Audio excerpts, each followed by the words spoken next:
Hey guys, it's Robert here, and this is my review of the X-PLUS Gigantic Series Godzilla 1989, both Rick and Standard editions. Now obviously, I'm a huge fan of the Biogoji and Godzilla vs. Biollante, which is why I decided to order both of these guys. Originally, when I ordered them, I wanted to see them both in person so that I could decide which one I wanted to keep and which one I wanted to sell. But now that I have them both in hand, I can't bear to part with them, and so I've decided to keep them both. And what amazing figures these are. This is the Gigantic Series figure that I've been waiting for. When you think of Godzilla, you think of the Heisei Godzilla. Toho has even said that he's the epitome of the Godzilla design, and this figure is an excellent representation of that.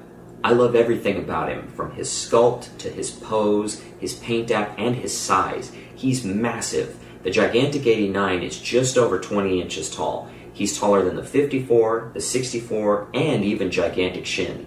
I said in my last review that the next figure I wanted in the Gigantic series was a Godzilla 1989, and X-PLUS has absolutely delivered. The first thing I want to talk about are the differences between these two figures. The Gigantic 89 is presented to us with the same options as the Gigantic 64. The Standard comes with an open mouth as if he's about to roar or unleash his atomic breath. He also comes with the traditional bony white colored dorsal spines, although here they're less white and more of a grayish off-white. The teeth are individually sculpted, and his upper lip is curled into a snarl, revealing his red gum line. The Rick version comes with both an open and a closed mouth option, just like the Gigantic 64. The default mouthpiece is open, but it also comes with a closed mouthpiece, allowing you to swap out the jaws and display the figure with a closed mouth. Simply pop the mouthpiece out like so and replace it to change the jaws. The Rick version also comes with glow-in-the-dark dorsal spines as an added feature, and while I don't really care about the glowing part, I have to admit they do look really cool in normal light. So let's talk about the things that I like about this figure and the things that I don't like. First off, here's what I like. The height. These guys are huge. The sheer size of these figures is incredible. Like I said, he stands just over 20 inches tall. Though it looks like the Rick version is actually slightly taller than the Standard, but not by much. Gigantic Series figures aren't cheap, and with this release, you really get your money's worth. The paint app on both figures is great. The teeth look really nice, and the eyes are really well done. He has these yellow-orange eyes that have a really nice amount of detail in the irises. The paint on the claws is also nicely done. A light application of paint with just the right amount of color creates a really realistic look. The bony colored paint on the Standard dorsal spines looks really great, although I believe in the film, the spines were actually more of a greenish color and got whiter as the Heisei series went along. But I actually prefer the spines to be more of a bony white color, so you'll get no complaints from me here. The overall sculpt is really good. He's got that great Heisei look to his face. His tree bark skin is superb. There are plenty of ridges and grooves here, giving him a finely detailed texture. His pose is pretty simple, but I like that.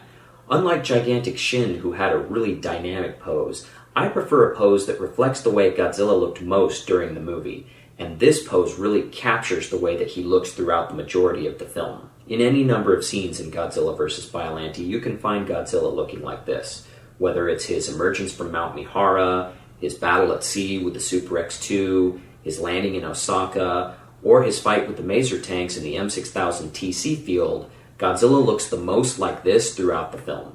So I'm happy with his pose, and I think that X-PLUS did a great job with his proportions this time around. From his height to his build, everything looks right on the 89 to me. I don't have any problems with his size or his shape, and everything about him looks proportionate to the Godzilla in the film. I'm also glad this figure doesn't require a tail stand, or at least my figures don't. They both seem to stand well enough on their own. They feel balanced, and neither one of them seems to be tipping forward or backward, which is good. Now, let's talk about some of the things that I don't like about this figure. First off, I have to be honest here, the likeness. I've said from the beginning that what I wanted most from this figure was just to have a great overall Heisei Godzilla. He didn't have to be the most suit-accurate Biogoji, although that would have been nice, but what I wanted was just to have a gigantic Heisei Godzilla, and X-PLUS has given us just that. He really is a definitive Heisei Godzilla for me, and captures everything that I love about the Heisei design. So in that regard, I'm very happy with him. But it doesn't change the fact that for me, he really doesn't capture the Biogoji's likeness. In fact, he looks more like an amalgam of early Heisei Godzillas. I can see the 89 in there, but I can also see hints of the 91 and the 92, which is great for me because those are my favorite Heisei Godzilla designs, and this guy manages to evoke all of them. But it would have been even greater if he was just a bit more suit accurate. If you're going to make a gigantic Godzilla 89, it would have been nice if he looked a bit more like the creature from the film. So he's both good for me personally, and not as good as he could have been. I also don't love the eye color. They're great and there's lots of nice detail in there, but I was really hoping for darker, more reddish eyes like the 30cm Sakai Godzilla 89s, and these eyes are more yellow like the eyes from the 92. Some people have also pointed out the feet curling up in the front, but honestly I don't really notice. Mine don't seem to be doing it as much, and if they do, it doesn't really bother me. Now let's compare these two figures. For me, there's a definite winner, and I have to say, it's the Rick. The standard is great, but for me, the Rick version is everything that I wanted this figure to be. For one thing, I love the look of the spines. When I heard they were going to be glow in the dark, I was a little worried, thinking they were going to look cheap or gimmicky.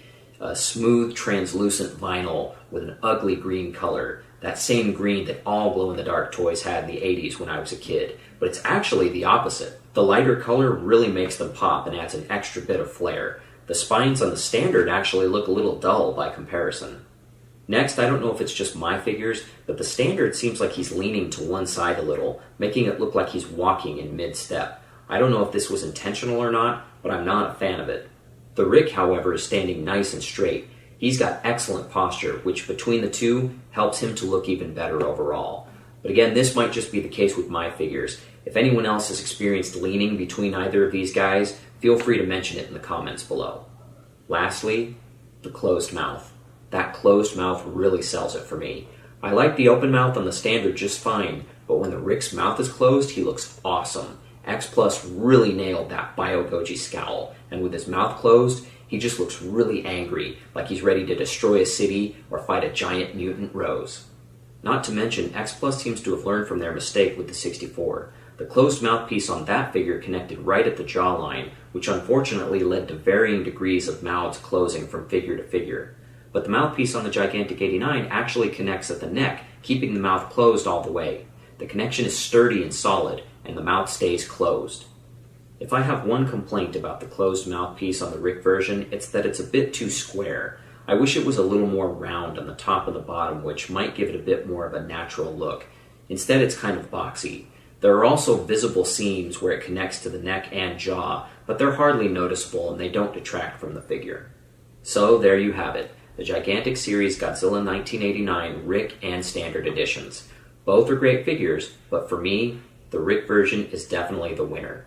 Still, I love them both, and I'm very thankful that X-Plus has finally given me a great overall gigantic Heisei Godzilla.